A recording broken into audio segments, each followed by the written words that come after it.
Hello friends, आज हम analytic number theory की थ्योरम करेंगे जो कि है मोबियस इन्वर्जन फार्मूला। ठीक है, हम इसको प्रूव करेंगे। तो सबसे पहले तो इसकी स्टेटमेंट क्या है, let F and F be two number theoretic functions. ठीक है, ये दोनों क्या है, एफ और स्मॉल एफ क्या है, नंबर थ्योरेटिक फंक्शंस है, related by formula capital F of N is equal to summation of D upon N F small F of D. ठीक है, तो हमने निकालना क्या है, हमने निकालना है जो F of N is equal to summation of D upon N mu D F of N upon D is equal to summation of D upon N mu N upon D F of D. ठीक है, ये चीज़ हमने निकालनी है।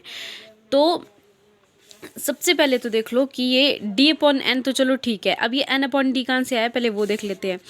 तो अब देखो, जैसे मान लो डी जो है हम लिख लेते हैं D D prime is equal to N. ठीक है, हमने ये लिख लिया। तो इसका मतलब क्या है, एन जो है वो जो आपका डी जो है वो क्या कर रहा है, एन को डिवाइड कर रहा है। ठीक है, आपका डी प्राइम भी क्या कर रहा है, एन को डिवाइड कर रहा है।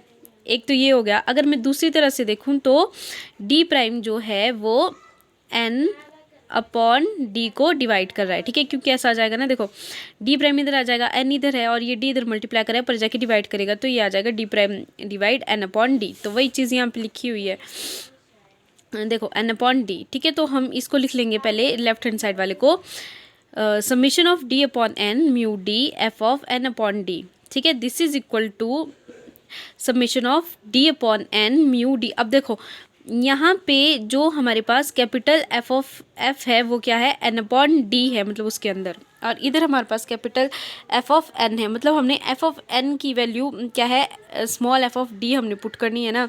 तो पहले तो हमारे को जो ये यहाँ पे F of N upon D है, इसको हमारे को किस फॉर्म में लिखना पड़ेगा, एफ ऑफ एन की फॉर्म में। अब हम इसको तो लिख नहीं सकते हैं, तो हम क्या करेंगे, एक नया जो है एलिमेंट वो हम कर देंगे, उसमें ऐड कर देंगे। जैसे अब हम क्या ले लेंगे, हम ले लेंगे सी, एक नया एलिमेंट हम सी ले लेंगे, जिसको हम क्या बोल देंगे कि वो क्या है, एन अपॉन डी का डिवाइजर है। ठीक है, मतलब सी जो है वो एन अपॉन डी को डिवाइड करेगा।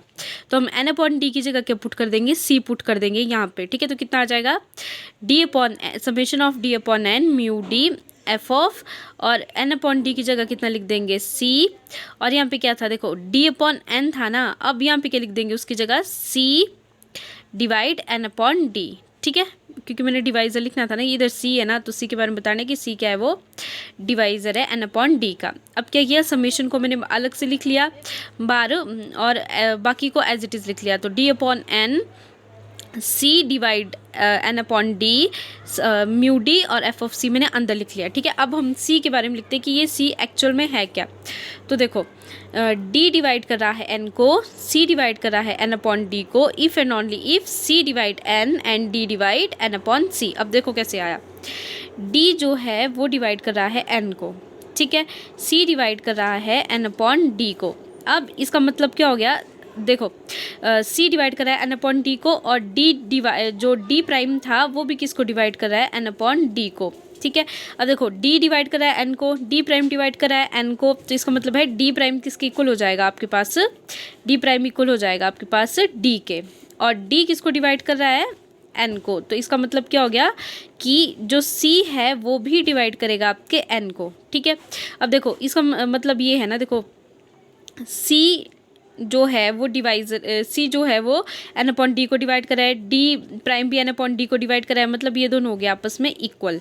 ठीक है, अब डी डिवाइड कर रहा है एन को, डी प्राइम डिवाइड कर रहा है एन को, मतलब डी प्राइम, सॉरी इधर डी प्राइम आएगा, और डी प्राइम जो है वो किसके इक्वल हो जाएगा, डी के। ठीक है, तो मतलब सी और डी आपस में भी इक्वल हो गए। तो अगर सी एन को डिवाइड कर रहा है तो डी भी किसको डिवाइड करेगा, आपका एन अपॉन डी को, क्योंकि दोनों इक्वल है। तो सी अगर एन अपॉन डी को डिवाइड कर रहा है तो डी भी एन अपॉन डी को डिवाइड करेगा, और अगर डी एन को डिवाइड कर रहा है तो सी भी एन को डिवाइड करेगा। तो यही चीज़ यहाँ पे लिखी हुई है। ठीक है, ये हो गया। अब हम क्या करेंगे, इसको एज इट इज़ लिख लिया यहाँ पे, summation of D divide N summation of C divide N upon D mu D F of C, this is equal to, अब हम क्या करेंगे, डी की जगह सब जगह सी पुट करेंगे और सी की जगह क्या कर देंगे डी, क्योंकि दोनों इक्वल है, ठीक है। तो सी डिवाइड एन, या फिर ये ले लो कि हम मतलब इस समेशन को ही चेंज कर रहे हैं, तो सी क्या कर रहा है, सी डिवाइड कर रहा है एन को और डी डिवाइड कर रहा है एन अपॉन सी को, जो हमने अभी निकाला था, ठीक है। हमने मतलब सी की जगह डी पुट कर दिया, यहाँ पे ये आ गया, ठीक है। Then F of C mu D, ये देखो एफ ऑफ सी हमने आगे लिख लिया और म्यू डी को हमने पीछे लिख लिया, ठीक है। यही चीज़ मतलब हमने थोड़ा सा एक्सचेंज किया इसको, बाकी नहीं।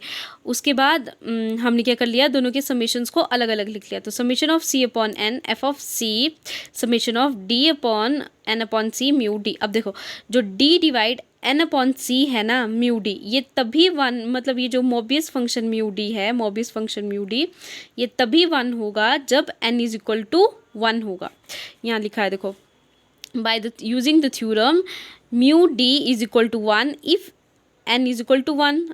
इसके अलावा और जगह पे जहाँ पे n इज़ ग्रेटर देन 1 होगा किसी भी जगह पे, तो ये क्या हो जाएगा, 0 हो जाएगा। मतलब n का 1 होना ज़रूरी है हमारे पास, ठीक है।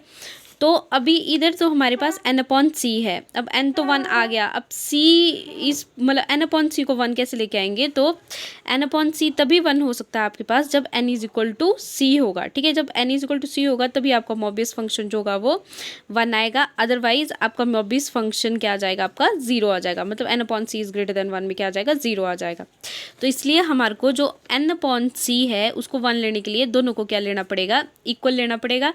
इसका मतलब क्या है, दोनों क्या आ जाएंगे आपके 1, ठीक है। अब देखो d डिवाइज़र ऑफ n, और n कितना है आपके पास 1, और d तभी 1 का डिवाइज़र होगा जब d इज इक्वल टू क्या हो जाएगा आपके पास 1 हो जाएगा। इसके अलावा d कभी भी d जो है वो 1 का डिवाइज़र नहीं हो सकता है। तो हम क्या करेंगे, d की जगह क्या पुट कर देंगे, अब 1 पुट कर देंगे, ठीक है। तो क्या आ जाएगा, ये तो हम एज इट इज़ लिख लेंगे ना, तो कितना आ जाएगा यहाँ से यहाँ पे summation of C upon N F of C summation of D upon N upon C mu D summation of C. अब C is divisor of N. अब देखो हमने क्या लिखा था यहाँ पे, n is equal to C होना चाहिए, तो यहाँ पे हमने लिख लिया कि c is equal to n आ जाएगा। f of c as it is आ गया। अब म्यू डी में मैंने क्या बोला था कि d जो है वो 1 होना चाहिए, तभी जो है वो मोबियस फंक्शन आपका 1 होगा, ठीक है। मतलब n भी 1 होगा और मोबियस फंक्शन भी 1 होगा, तो कितना आ गया, म्यू डी क्या आ गया आपके पास 1, ठीक है। अब दिस इज इक्वल टू, अब हमारे पास स्मॉल एफ ऑफ जो डी था ना वो किसके इक्वल था, एफ ऑफ एन के। तो अभी हमारे पास डी की जगह यहाँ पे क्या है, सी है, तो एफ ऑफ सी क्या हो जाएगा आपके पास, किसके इक्वल हो जाएगा, एफ ऑफ एन के। यही चीज़ हमने निकालनी थी कि जो मी ऑफ सी किसके इक्वल आ जाएगा आपका, म्यू एफ ऑफ ये एफ ऑफ सी किसके इक्वल हो जाएगा आपका, एफ ऑफ एन के। तो वही चीज़ हमने निकालनी थी, तो वो हमारी निकल गई, ठीक है। F of C is equal to F of N. अब हमने निकालना है ये वाला पोर्शन कि ये इसके इक्वल है, ठीक है।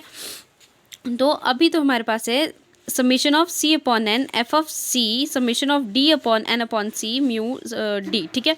अब ये काम पे है हमारे पास, ये है यहाँ पे, और ये किसके इक्वल है आपके, जो इसको हमने किसके इक्वल निकाला था, इसके इक्वल, तो mu D F of N upon D, ठीक है।